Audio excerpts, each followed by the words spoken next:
So these are the gates of Abney House. Once upon a time, a busy Church Street was full of very grand houses. Abney House here, next door where the fire station is now, was Fleetwood House, which belonged to Oliver Cromwell's son-in-law. These were great independent non-conformist houses. Lady Mary Abney was Lord of the Manor of Stoke Newington in her own right.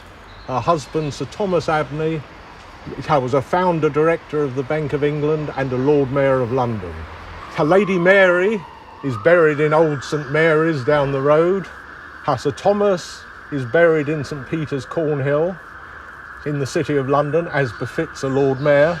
But they were, in fact, both nonconformist Congregationalists. In fact, you had to show your face, and obviously in these terms your body, occasionally to Anglican churches, so you could be Lord of the Manor or Lord Mayor or part of the Bank of England. So the two houses, Abney and Fleetwood, they had substantial grounds. They had beautiful grounds which occasionally the public, or more likely the middle classes, were occasionally allowed into. It was for various reasons sacred ground to the Congregationalists, so when the opportunity came up in 1830 to buy it, they seized the opportunity and purchased, say, Abney and Fleetwood and its grounds. And they bought it as a cemetery. And there was a cemetery crisis in the 1830s, and this is the age of the Magnificent Seven. But the Congregationalists bought this to replace Bunhill Fields, the nonconformist cemetery just outside the city walls, where William Blake, John Bunyan and Daniel Defoe lay buried. By the by, Defoe lived just up the road here and had a civet cat farm on Newington Green. But by the 1830s, Bunhill Fields was full and the Congregationists bought this land. But you won't find the grand catacombs of Brompton or the mausoleums of West Norwood here, because generally the Congregationalists, though often very wealthy men, wanted to be puritanical and unshowy. This is the only mausoleum in Abney. Quite how Dr. Rogers, bearing in mind he was a Baptist as well, had got the dispensation, it's not sure.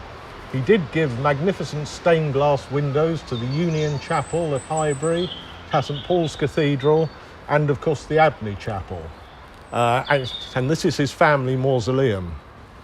Interestingly enough, his brother-in-law is buried here as well, the Reverend Samuel Oughton, who's an important figure in the abolition of slavery. This was a long process. The slave trade was abolished in 1807, but slavery still continued in British colonies. Slavery was abolished in 1832-33, but there was still a system of indentured apprenticeship, which to the naked eye looked almost identical. And even when that system of indentures, which was abolished in 1838, life was still hard for the emancipated slaves. Oughton preached to his congregation, his Baptist congregation out in Jamaica, rather than get 2 and 6 a day, let the cane rot in the fields and the ships go home in ballast. He was, of course, arrested by the Jamaican authorities, as many of the missionaries at that time were. But he is buried here, and he is one of the many abolitionists and reformers you can find in Abney.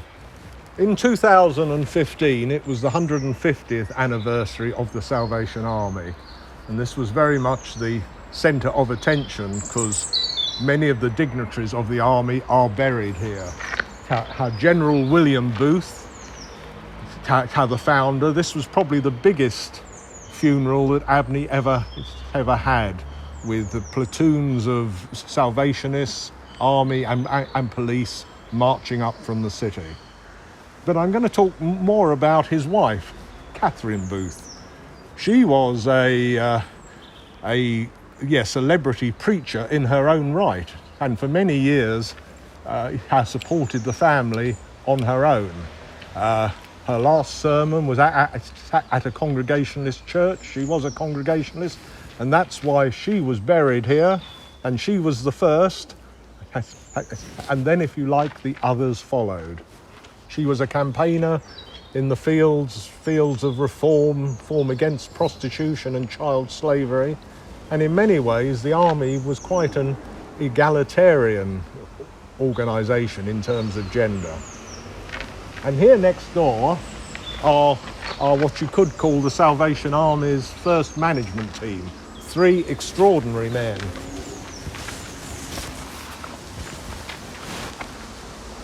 Oh, there's Elijah Cadman, the barely 5-foot chimney sweep and proprietor of a boxing booth, who got religion after attending a public execution in Nottingham, where his friend said, "You'll be next, Elijah." Then there's George Railton, the first commissioner, a man who in his youth had to be repatriated from Morocco after parading about with a huge placard saying "Jesus saves." And he died promoting the Salvation Army's increasingly international business on Cologne railway station. And the third figure is John Lawley,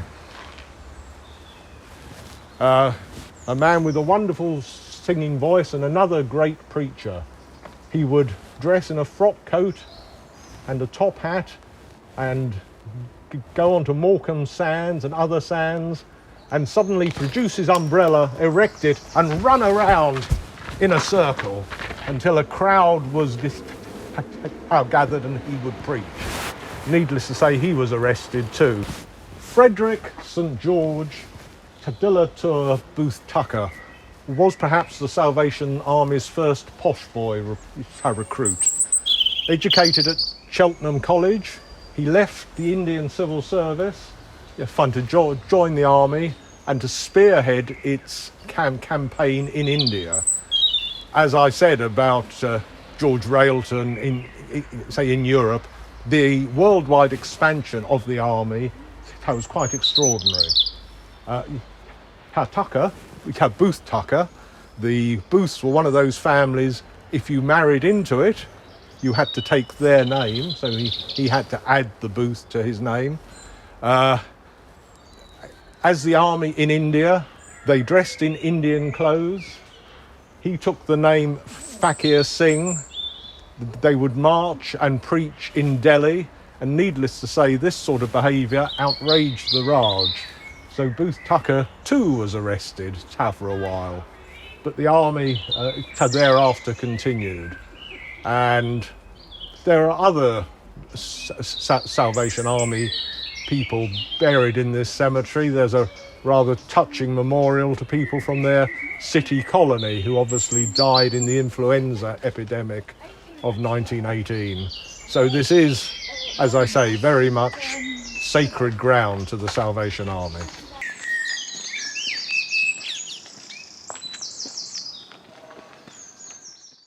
So if you were to go left from the gates, you would come to Pennington Ride, and this is named after my favourite person buried in the cemetery, William Henry Pennington.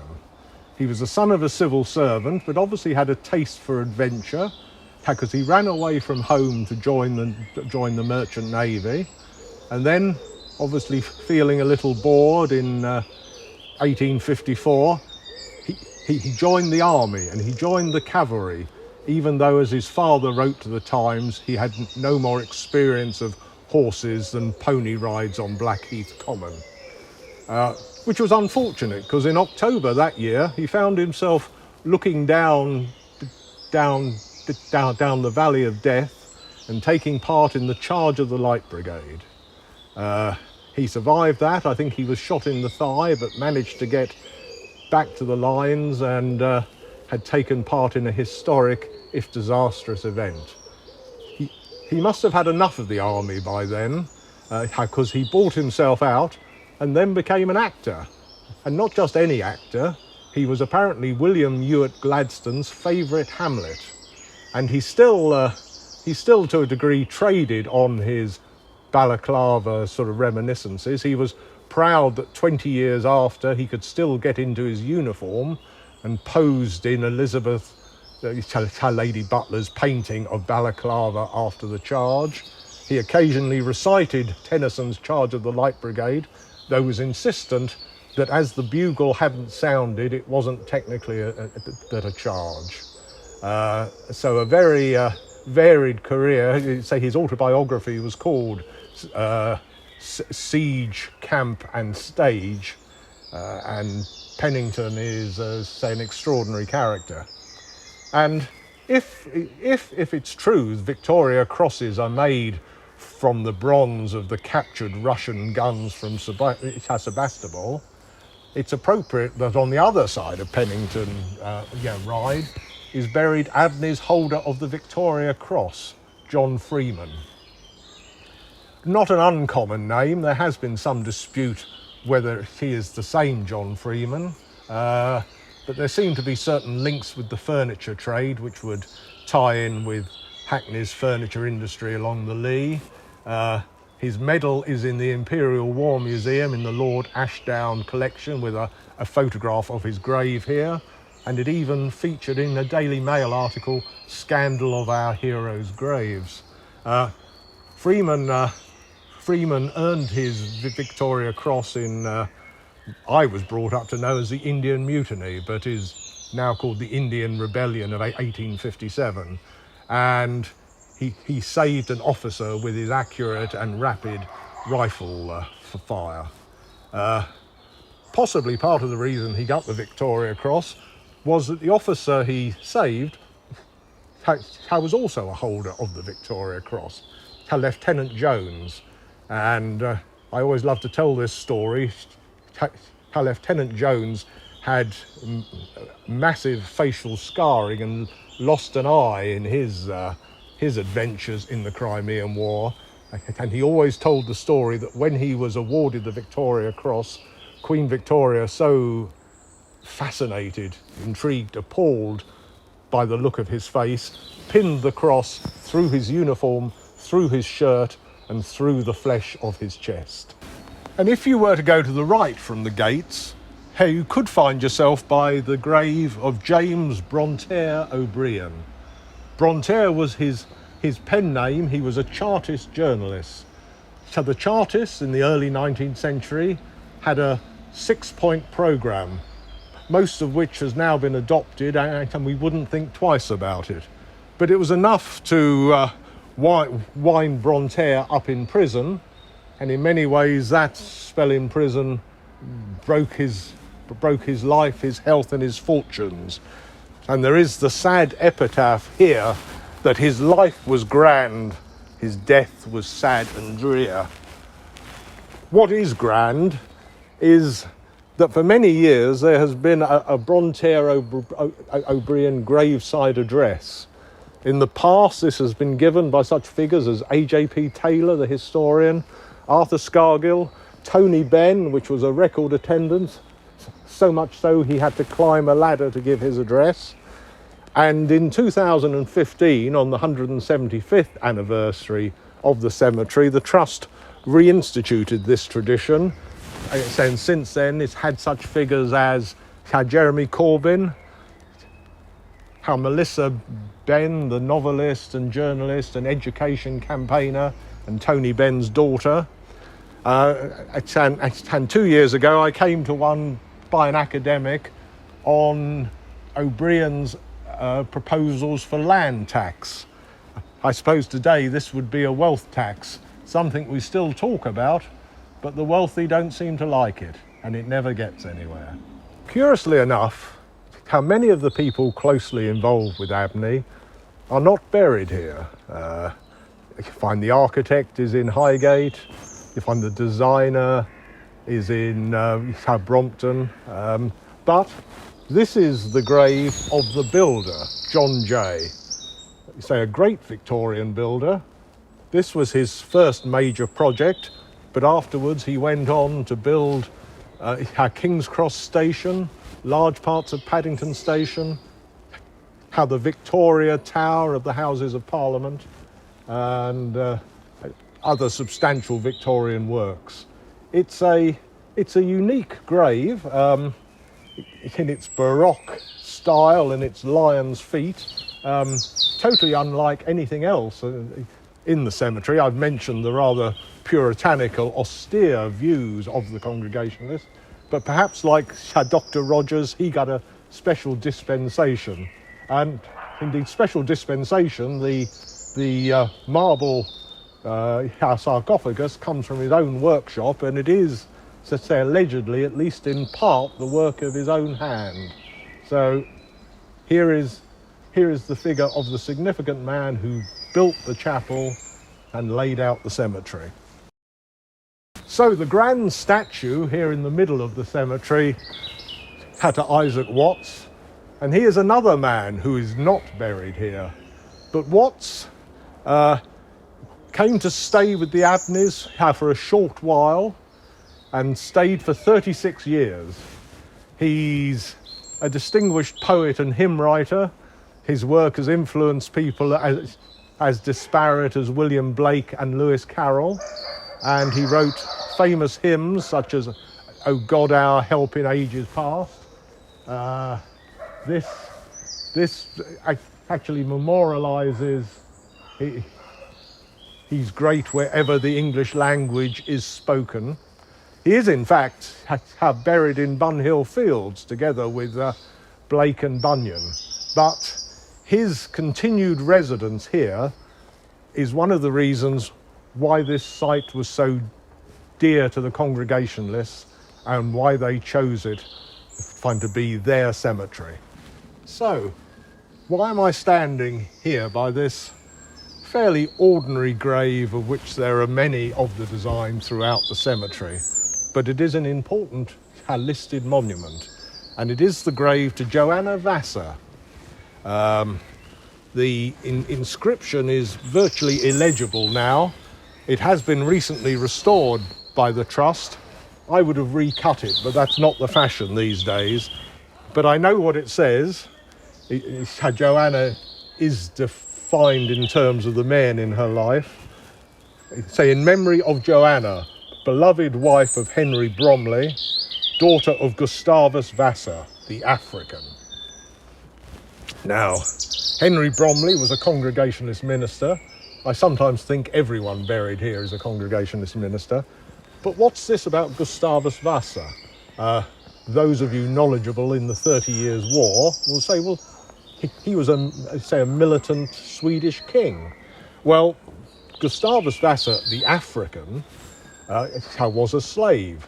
And what could be funnier than calling your slaves after powerful men? Gustavus Vassa. There's a grave in the west of England to another slave called Scipio Africanus. But Gustavus Vassa, or his real name, Olidar Equiano, the African, is known as the first man of African descent to write a book in Britain. And his memoirs were a tremendous hit in the late 18th century, went through 9 or 10 impressions, and he was a very significant figure. In fact, if I read some details from the Historic England listing, having been erected to commemorate Joanna Vassa, daughter of Olidar Equiano, England's most important black abolitionist. Equiano's burial place is unknown, and this monument serves in part as a memorial to her illustrious father. Well, since that was written, they have found where Equiano was buried. It's in what was Whitfield's Tabernacle, now the American Church in the Tottenham Court Road, but the point still stands. And also in the listing, and perhaps in part why it is listed, the setting of Joanna Vassa's monument is particularly appropriate. Many other nonconformists and anti-slavery sympathisers are buried in Abney Park Cemetery. So it's a monument to her, her father, and the many, as I say, abolitionists, missionaries, and ministers who were imprisoned and persecuted. An emancipated slave from Jamaica lies buried here who became a missionary to the Cameroons. as I say, it does have a group value with all the other monuments and people of Abney.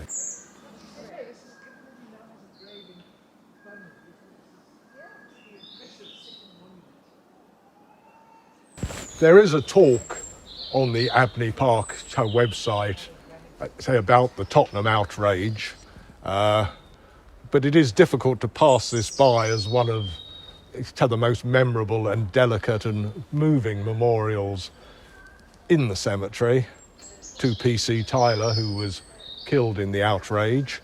And curiously enough, returning to my favourite character, William Henry Pennington, who charged with the Light Brigade. Say in his 70s, he was the foreman of the coroner's jury in the case of the Tottenham outrage. But if you want to know more, look up the film.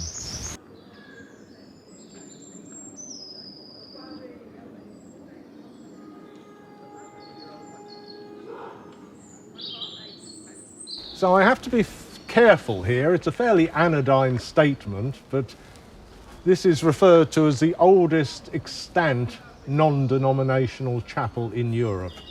But there are other views. It's part of the cemetery as designed by the architect-engineer William Hoskin.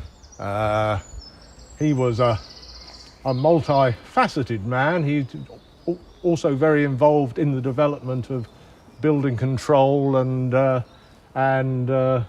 occupational health. He had other churches which had been destroyed in the Blitz, so this is his main remaining work. He was possibly insufficiently briefed by the original committee, because his first design had a much more Anglican-looking church and enormous catacombs, which, as I've said, were an anathema to the nonconformists.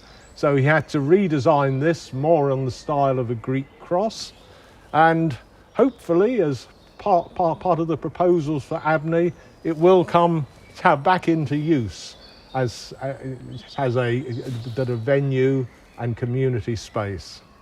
Hoskin, again, is not buried here. He is buried in Highgate Cemetery, and as an engineer, his tomb has carefully carved into it the instructions for dismantling it to get another coffin in.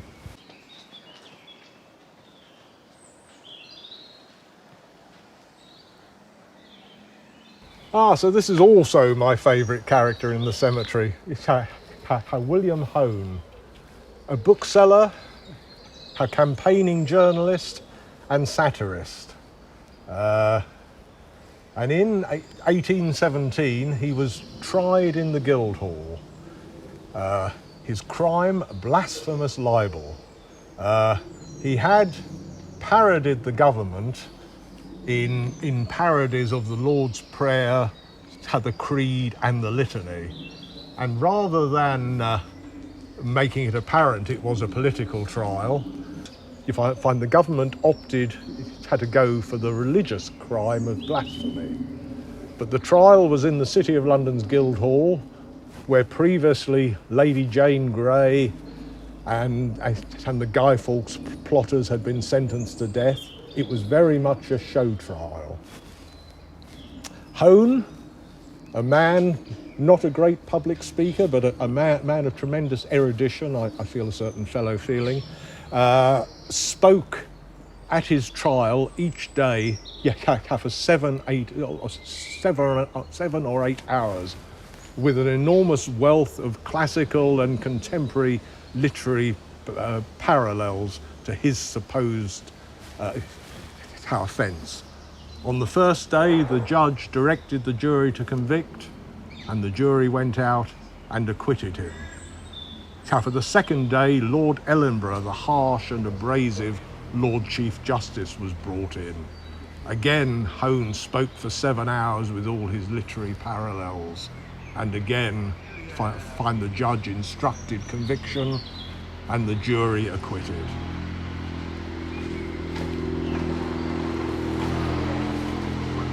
Good? Yeah. On the third day, the same thing occurred, and Hone was acquitted and carried out of the Guildhall shoulder high by the populace. Lord Ellenborough never tried another case and died the subsequent year. You can see its appeal for people involved in the freedom of press and satire. Ian Hislop and Nick Newman have written a play on the subject, and he's an important figure in press freedom, satire, and indeed perverse juries, as we've recently seen in the Extinction Rebellion case, juries that acquit, say, against instruction. So thereafter, Hone got religion, and he came to live in, say, Tottenham, and he was buried here. And we know that Charles Dickens stood here because he came to the funeral, intrigued how someone once born shoulder high through the city of London should have a quiet funeral in Stoke Newington. He came with George Cruikshank, who was both Hone and Dickens's illustrator, and I say came to this funeral and saw Cruikshank have a sort of falling out with the presiding minister. But this is how William Hone. I'd like to see the grave restored. Do send the trust some money.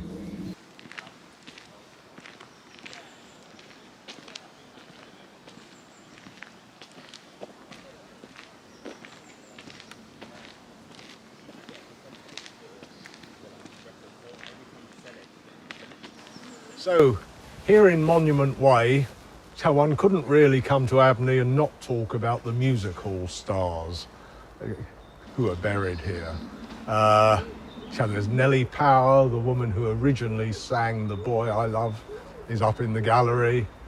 There's Albert Chevalier, My Old Dutch, and George Laybourne, who's had the original Champagne Charlie, and Daring Young Man on the Flying Trapeze was one of his songs. But we're going to go further into the depths of the cemetery to talk not about a performer, but about a songwriter. G.W. Hunt was a songwriter for the music hall and musical artistes. He wrote over 1,000 songs, which beats Dr. Watts's 750 hymns and spiritual songs. He has such well-known ditties as The Frenchman's Tabby Tomcat, The Bald Fishmonger, Bam Bam Bam, which would have been a shoo-in for the Eurovision Song Contest, Dear Old Pals, which those of you old enough to remember Leonard Sax and the good old days may recall, but he's most remembered for one famous song, and a song that put a word into the English language. And it was at the time of the Russo-Turco War in 1877, how the Crimean War 20 years before having been such a success, how the participants were thinking of having a replay, and Hunt wrote a song which became known as MacDermot's War Hymn, and it went like this. We don't want to fight, but by jingo if we do, we've got the ships, we've got the men, we've got the money too. We fought the Russian bear before, we're Britain's brave and true, and the Russians shan't have Constantinople.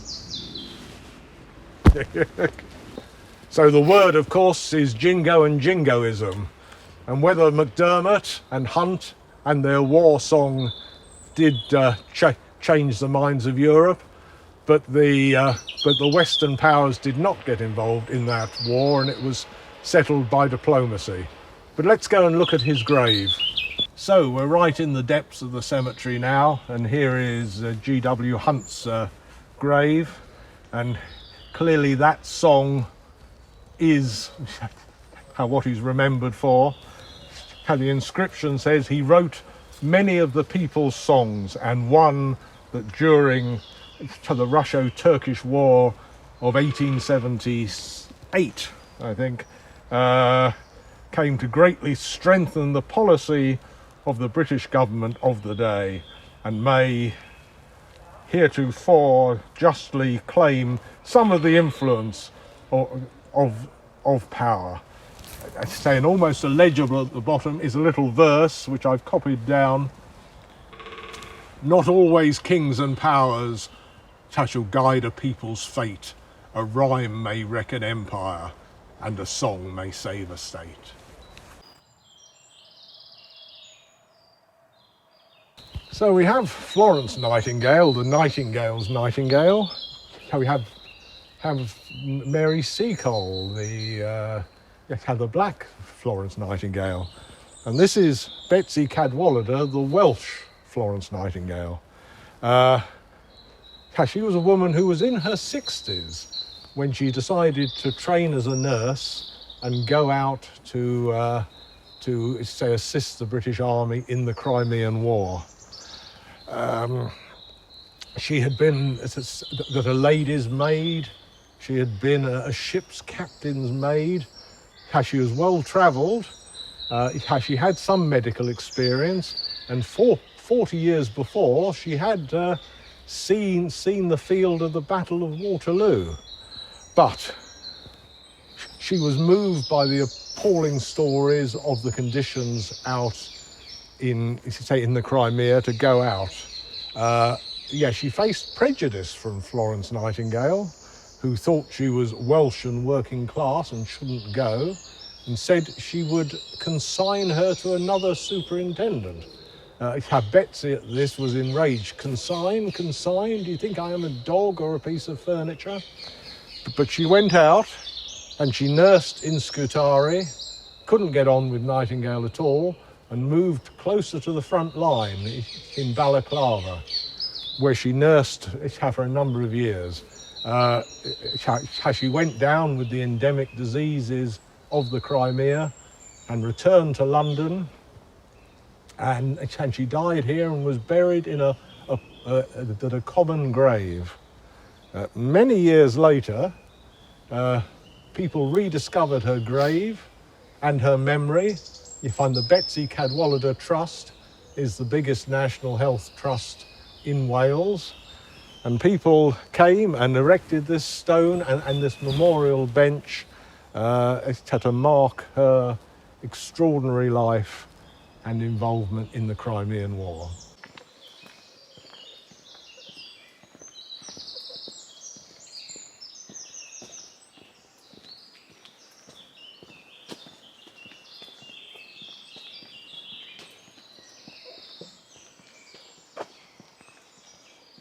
So here we are at the extreme northern end of the cemetery, deep into it.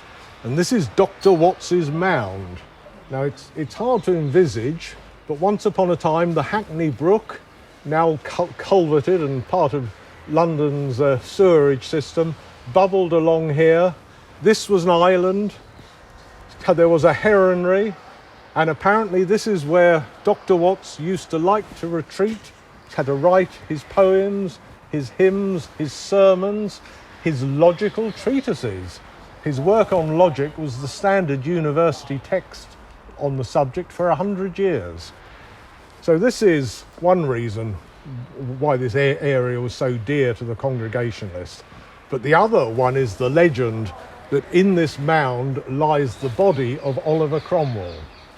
I mentioned before that Cromwell's son-in-law lived at Fleetwood House on Church Street.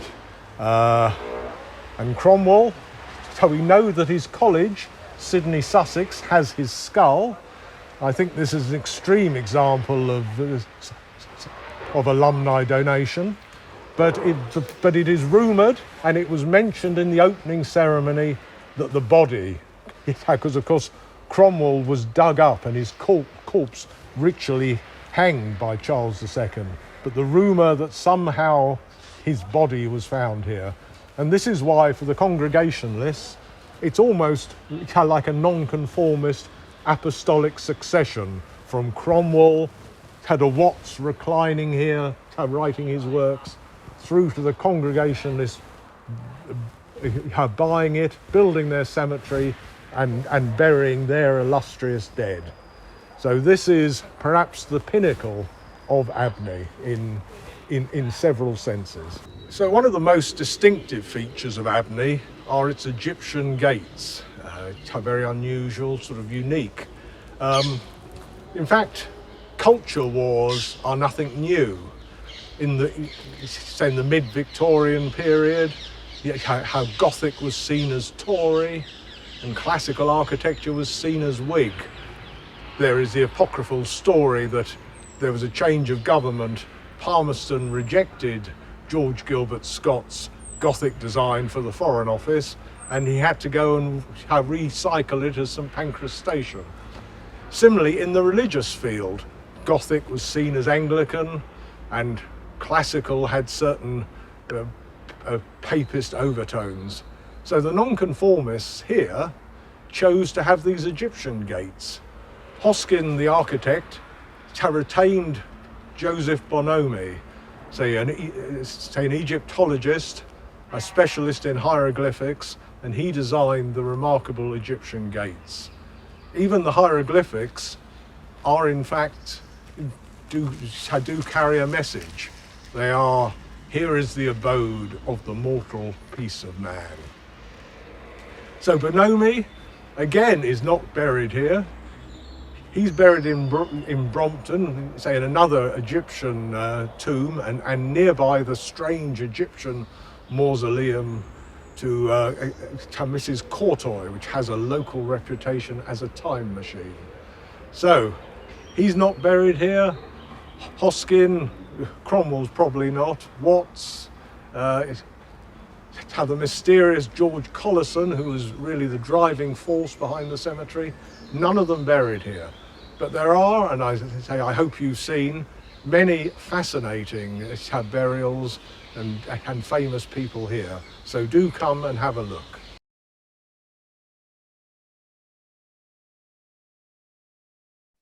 Right. Can you all hear me? Is that fine? I just want to say thank you first of all to Alan for doing that. That was absolutely great. Had a wonderful time watching that. And to open the floor to questions. Let me check the chat. And feel free to unmute yourself. Well,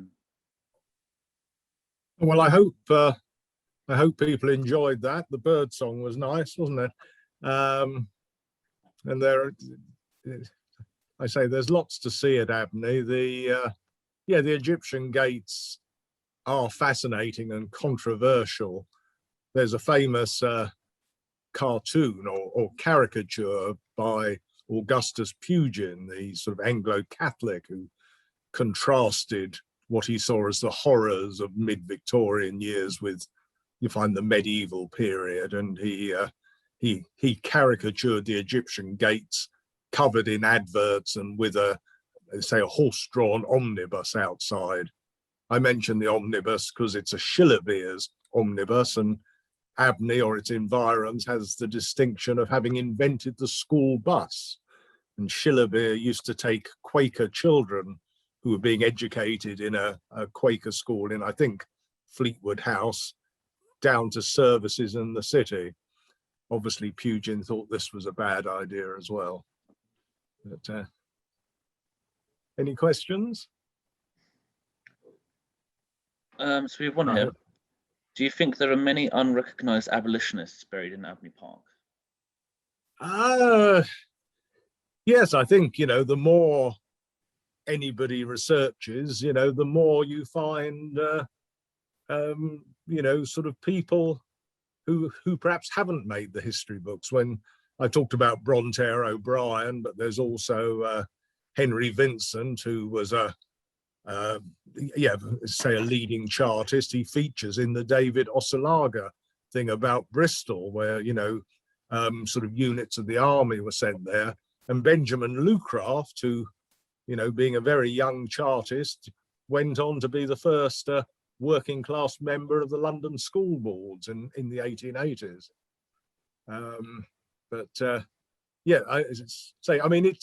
It's part of a package for a lot of these of the nonconformist congregationalists. They are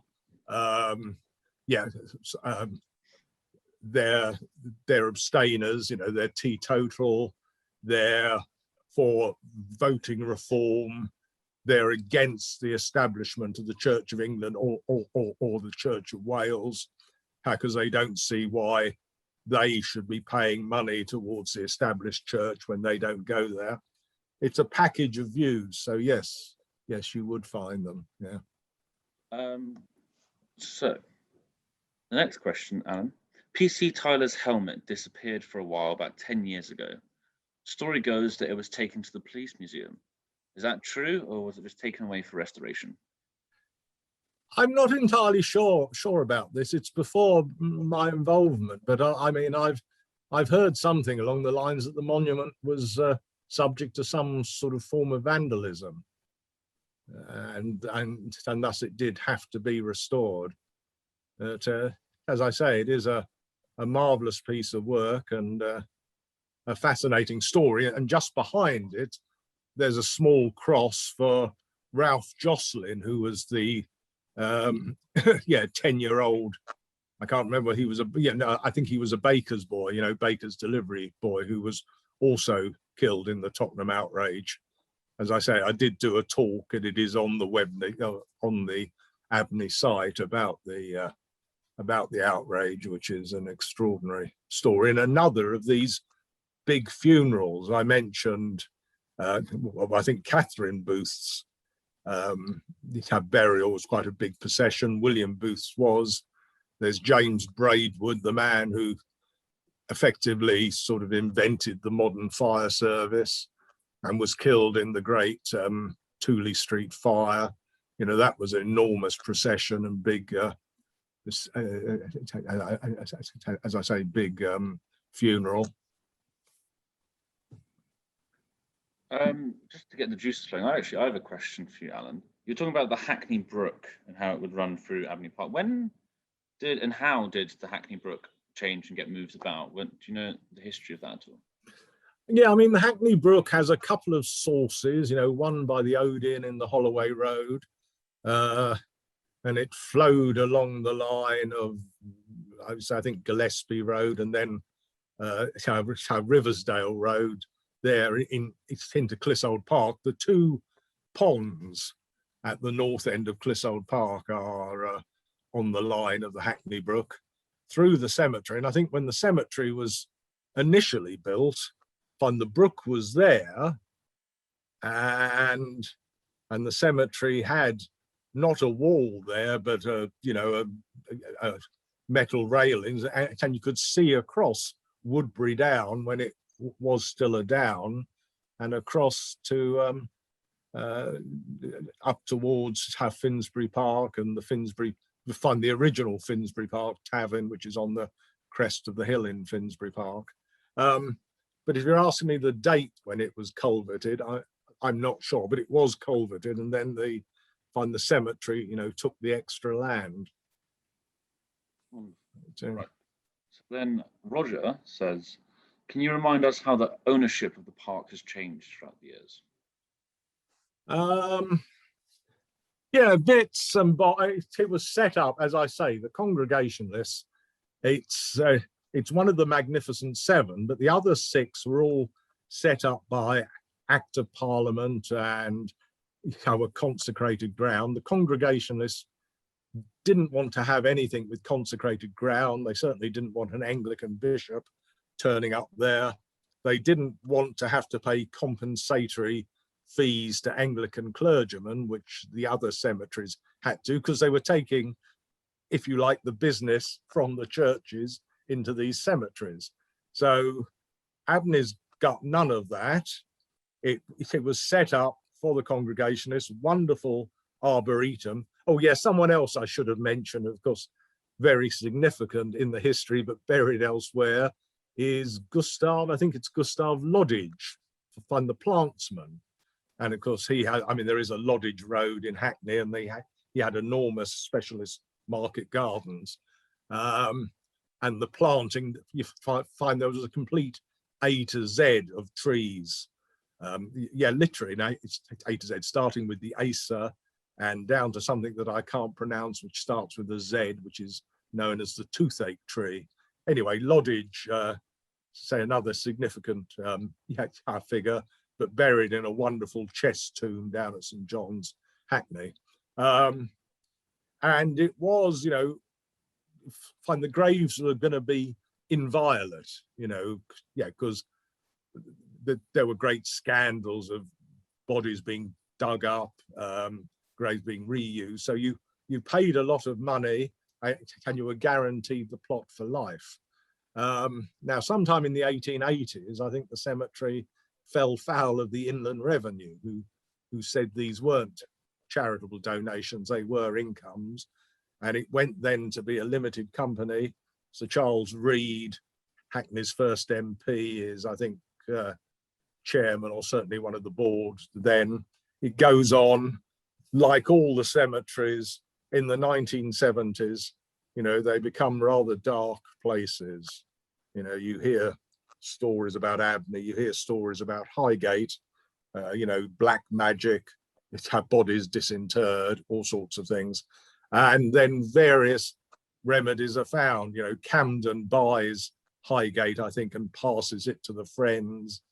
Hackney buys, Abney.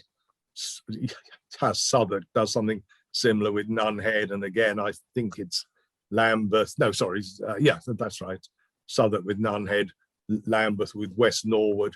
So it goes into council ownership, and specifically in the case of Abney, find the trust had a 21-year lease, but more recently, 5 or 6 years ago, you know, Hackney has resumed formal ownership, but works in partnership with the trust, which runs cultural events and restoration and such like. I can see the question, Zach. Okay. I can see. Oh yeah, the large Celtic cross. Now, yes, yeah. No, I'm fascinated with this. This is, I mentioned Sir Charles Reed, Hackney's first MP. His son was Talbot Baines Reed, and is the man who invented the school story. His book, The Fifth Form at St. Dominic's, was perhaps the first. Again, like the church, one can get into fun debates about Eric or Little by Little or Tom Brown's school days, but Talbot Raines' Fifth Form at St. Dominic's was the first of a light-hearted school story. And from that, if you like, you can go all the way down through how Billy Bunter, Stalky and Co, how the Bash Street Kids, almost in fact, J.K. Rowling and Hogwarts. So that's his grave, and another of Reed's sons. It's Kilkenny marble, granite. It's Kilkenny stone, and it's carved by the O'Shea brothers, who were the famous stone carvers who worked on Oxford's Museum of Natural History until they were sacked for putting caricatures of the Oxford faculty in with the parrots and monkeys on the capitals at Oxford. So lovely piece, and as I say, recently restored by the trust. Something about Charles Booth related to William Booth. No, this has often crossed my mind, but I think the simple answer is no. No, they weren't related, but Booth's maps are always fascinating to look at. Something about Abney and the Royal Chest Hospital. Is there a link? I'm not aware of anything. Going back to the Reeds, we have, I say, Talbot Baines Reed, whose father was Sir Charles Reed, the first MP. His father was the Reverend Andrew Reed, another of these Congregationalist ministers. And Andrew Reed was a serial philanthropist. I think I described him in another talk. And he's certainly paid for, promoted. No, he managed to persuade other people to fund a number of charitable institutions. There's an orphanage, there's Reed School, which I think still exists, but of course now is a public school, and the orphanages and things have changed their names, but some of them do still exist. And there's something else. Yeah, could any person be buried in Abney regardless of status, religion, etc.? Yes, I mean, that was the whole whole point of sort of Abney, that it was unconsecrated and say anybody could be buried there, as you say, paying the appropriate fees. But of course, you know, the actual conditions, you know, if you wanted to be buried in another of the Magnificent Seven, you know, Brompton, you know, not only did you have to pay who knows what it was to Brompton Cemetery, but you also had to pay 6 shillings, I think, to the to the vicar of St Mary's, Kensington, because you were depriving him of his funeral fees. Oh, someone has asked, can you see Lady Mary Abney's grave? Yeah, it's in, if you can get into Old St Mary's, say up the road. As I said, I'm pretty sure they're both, Lady Mary and Sir Thomas were both nonconformists, but they both had to show their face occasionally at Anglican churches. In fact, that film, find The Favourite, you have with Olivia Colman as Queen Anne, and you see in the film the battling between the Whigs and the Tories. And I know at some time the Tories tried to introduce this thing called the Occasional Conformity Act, saying, you know, you couldn't get round it. You know, if you were a nonconformist, you were a nonconformist, and just turning up at an Anglican church once a year wasn't enough. But that never actually came into being. But there were, if you were a nonconformist, turning back to Dr. Watts, you know, again, the patron saint of Abney, he had a long association with Hackney. He was born in Southampton, but of course he came to Hackney to be educated, because if you were a nonconformist, a Congregationalist, a Baptist, say a Unitarian, fine, you couldn't go to Oxford or Cambridge. You know, you couldn't hold all sorts of positions. So there were all these what were called dissenting academies in Hackney, where you were educated. Was Abney still open during the 1917 pandemic? Yes, yeah, and yeah, I mean, there still are a handful of burials each year now, but it would have been, you know, thriving, shall we say. That was the problem in the 1970s, you know, that of course they'd become full and there was no income to maintain them. Oh, no, now someone said they've searched St Mary's and sadly found no evidence of, I think she's buried with her brother, which is Gunston. I think the name, as I say, she was Lord of the Manor in her own right because she inherited it through the Gunston connection. But I will have to look at, what do you mean if you can get in? Yeah, my understanding, though I'm now slightly shaken, my understanding is that the tomb is in the church. And there's a question here about the Loddages nursery used part of the land of Abney Park. I don't think that is right. I think Loddages was further down on the eastern side of, you know, yes, Stoke Newington High Street and the Kingsland Road. But I mean, the planting scheme, you can find it in George Collison's Cemetery Interment with special reference to Abney Park, where he lists every rose and every tree and this A to Z of trees that were put in, and a lot of American planting, because the model for Abney is Mount Auburn, the Congregationalist cemetery near Boston. And there's a lot of American planting, and as I say, 2,500 different types of roses. It's extraordinary. You have to come next week to hear Russell to hear more about the planting scheme and stuff, I'm sure.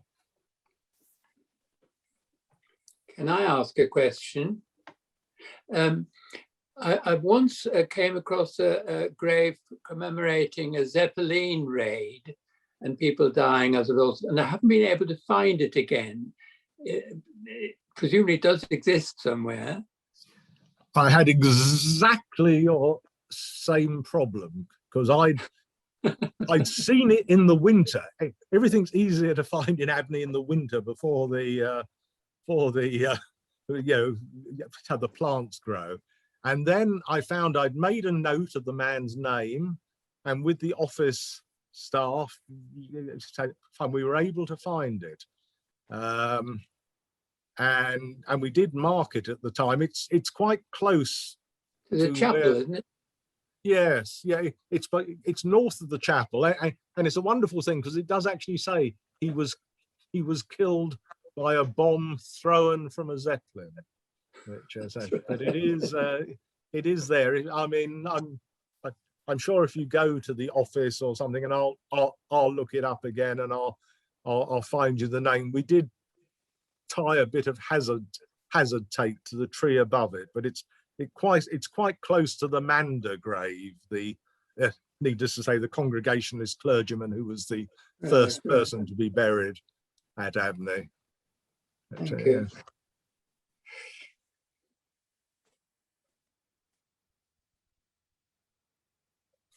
Okay, well, that's probably it. I think I always like to get Cromwell in because of this wonderful legend. You know, I like to think I'd made the connection with Fleetwood and Fleetwood Road because I knew that Fleetwood was one of Cromwell's generals and then also his son-in-law. And then I'd heard this story, which I thought was, you know, to say an urban myth, which it is. But then you actually find that, you know, in the opening ceremony, they sort of boast of this, which is, say in 1840, it's a little near the knuckle, because the one thing we know about Cromwell is, you know, he executed a monarch, but, you know, they say they revere him for his moral courage and his upright life and things like that. And of course, Cromwell was an independent, but the independents became the Congregationalists. Wonderful. Well, thank you again, Alan. So that was a really good talk, really informative. And thank you everyone for coming and for donating, if you did, for a ticket, because it all goes towards the trust and helps us do what we do to maintain the park and preserve its nature and ecology and promote everything that's great about it. So yeah, thank you very much for coming. I hope you all have a wonderful evening, and I hope to see you all very soon. Thank you. Bye.